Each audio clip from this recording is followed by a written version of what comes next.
Hello, hello, Theresa. How are you? Oh, I'm great. It's so good to see you, and it's so good to be back. It really is. Series two, here we come. Who'd have ever believed it? Well, not me. I can't Not me. believe that we've got to this point, and what a success series one was. It was such fun and so great to share our coaching journey together. I can't believe we're doing series two. No, and it's so interesting because obviously we've caught up a little bit over the summer. We'll do a reveal at the end about what we're going to be talking about this series. But I thought it interesting just thinking back, having a little bit of headspace for us over the summer. We dived into our first series. Any thoughts about how did you think it went? What do you think worked well? What were your reflections? Oh, well, series one was such fun, as I've already said. But for me, it massively took me outside of my comfort zone. Doing something like this, not the talking about coaching, because you and I are so passionate about it. That's the easy bit. But all this tech stuff that goes on behind the scenes and backgrounds and RSS feeds and will anybody listen and how do I get it out there? That terrified me. But do you know what? You were the perfect person to make me do it. I think there's a nice yin and yang between us because I do remember we could keep planning this or let's just do it. And I'm very keen on the just make it happen, make it real.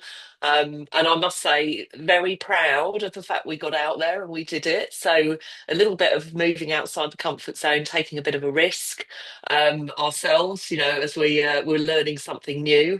And I think taking a bit of that sort of element of coaching, of having a really open mindset, and just going, we know it's not going to be perfect, but we'll improve and we'll iterate and refine as we go.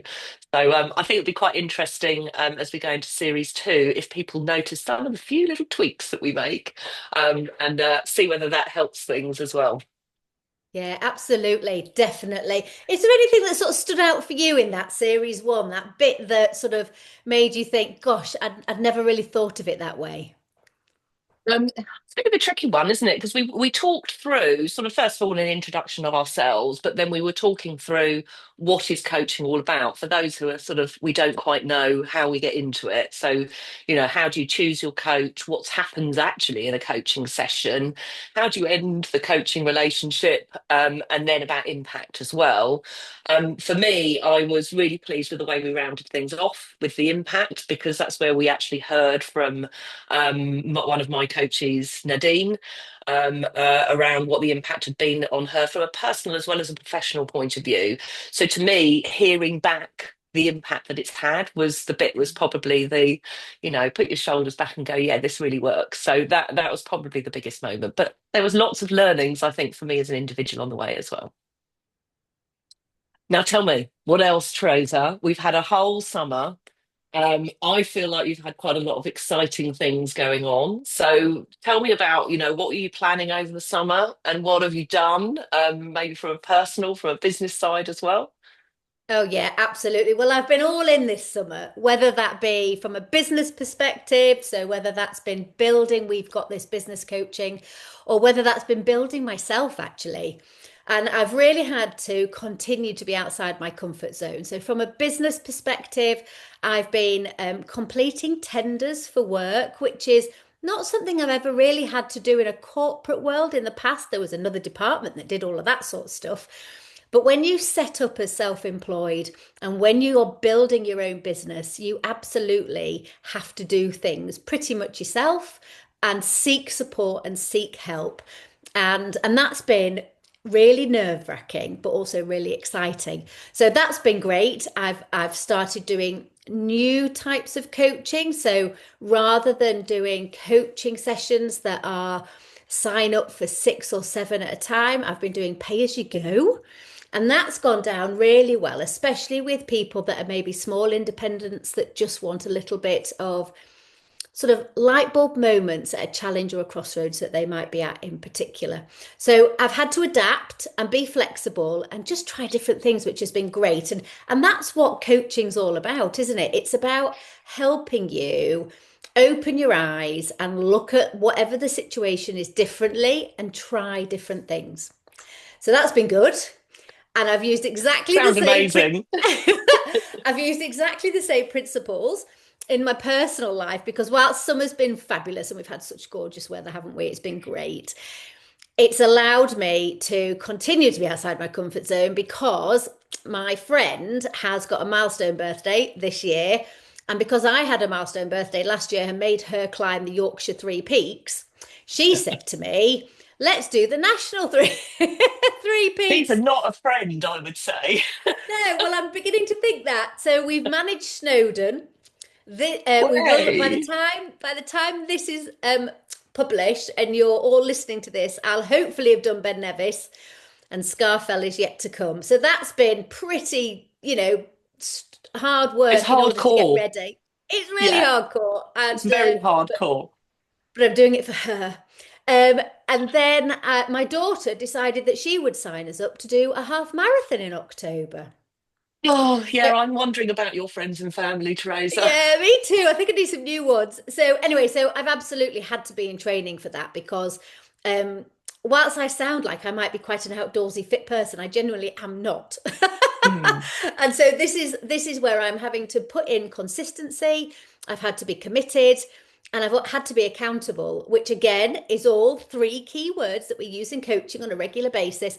And I've had to practice what I preach, and I am absolutely eating the frog on a daily basis. Before we started filming this today, I've been out and run my first 12K. So if I'd sort of nod off halfway through filming, I'm so sorry. I'll keep prodding you from a distance, Teresa. Yeah. But it sounds So, amazing. What an achievement. oh, thank you. Thank you. There's still a way to go, but you're absolutely right. And I just have to take those small steps and just get up and do it. Just get up. You know, I'm a miracle morning girl. Get up and get the job Yeah. done. So, yes. Now, listen, how about you? How has your summer of 2025 been? Well, I'd say it started off, obviously, this beautiful weather really helps things. And I felt like I was trucking. So busy, I like busy, and thriving a bit on the busy. I was, doing multiple bits of jobs all over the place. And then I must say, I came to a little bit of a standstill, that I had a bereavement. So a close family member. And that just sort of stopped me in my tracks. Now, when I've had this sort of thing before, my default mechanism is denial, distraction, deflection. Everything's fine, keep moving on, keep with the practicalities. And again, a bit like you said, the practice what you preach is I actually thought I need to take a time out. I need to think what would a friend say to me, or what would I say to a friend in the same situation? And it would be give yourself a little bit of headspace. Um, the bereavement was actually followed also by a diagnosis for a friend around an illness.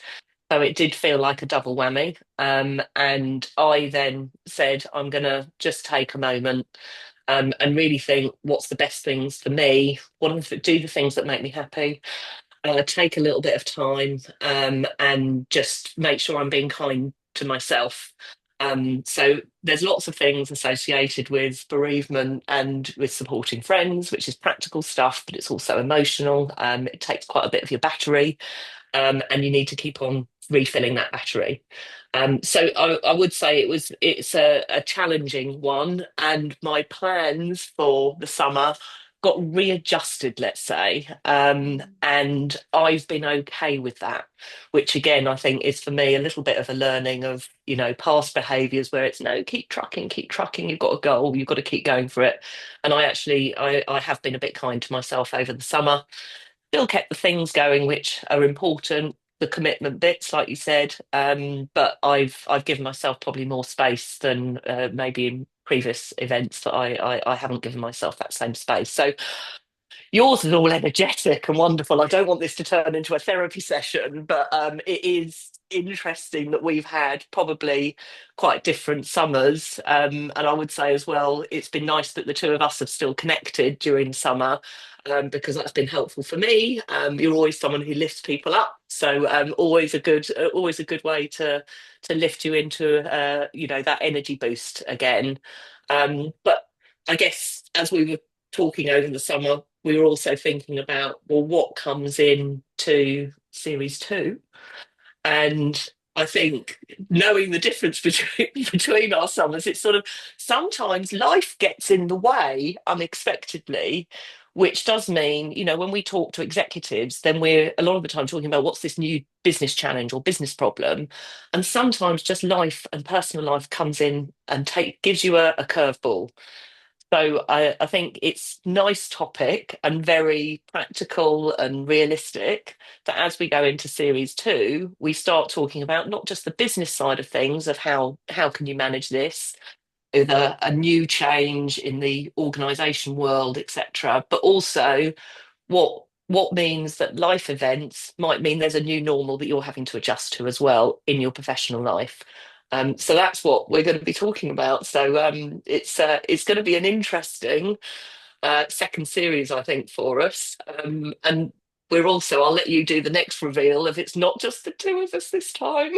No, absolutely. And thank you for sharing. I know it's been tricky and I know you've had some hurdles of your own to get through. And it was really refreshing to hear that what you've tried in the past doesn't always work for the now. And it's important to change your stance and to pivot and to try different ways of coping Yeah, because as we age and as we have more life experience, we learn more things. And also, we need different things in our life. So, well done you for recognizing that. That is tremendous. So, I'm really proud of you for that. And I know you've still got quite a way to go. yeah. And it's time. We all need time. So, yes, series two, we're going to take our learnings and some of our light bulb moments of our own from the summer and look at all those things that you've just talked about. But it's not just going to be us, because when we introduced a guest at the end of series one, people seemed to like that. And you know what? We really liked it, didn't we? So we're going to have more guests on in series two, and we're going to have people talking to us about some of their life experiences and potentially where coaching has helped, or maybe just how they've pivoted and things that they've had to change. So we're going to be talking about all sorts of different subjects, things like burnout. And burnout is not just a thing that happens to women, which I think we often think it's only us girls that talk about that. It happens to the boys too, and we come across it as business coaches and also as colleagues and friends.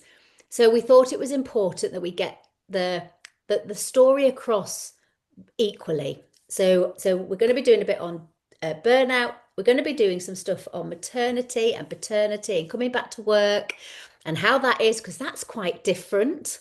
That's sometimes hard when you've had a family change and then you have to come back to being you thought the person that you were. Nope. And so I'm looking forward to our guest on that. And we're going to be talking about when things change. So you might have a new team, you might have a new job, you might be a new leader, what that feels like and how you navigate that newness. So I can't wait. I'm really excited about what's coming. It's going to be good. I think we're going to fill series two very easily. And like you said, I think it's a bit about the getting some new, some fresh voices in for us as well. We're going to learn quite a bit, I think, as Yes. part of doing this series, which we're always open to, aren't we? Being a bit uncomfortable is the way that you tend to learn, and I think we're probably going to get a little bit uncomfortable over the next few weeks or so. So very much looking forward to it, and continuing obviously to have chats with you, Teresa. Always enjoyable. So I think our message for this podcast is a welcome back for series two. And based on our reflections of the summer, may have similar, the listeners may have similar things of either they've been trucking it or they've found that they've got a few curveballs that have come their way. So we'd welcome you to listen in then for series two, where we just take a moment to say what do we do to react to what's in front of us now, and it might be unexpected stuff. So we look forward to welcoming people back. Amazing. We'll see you soon.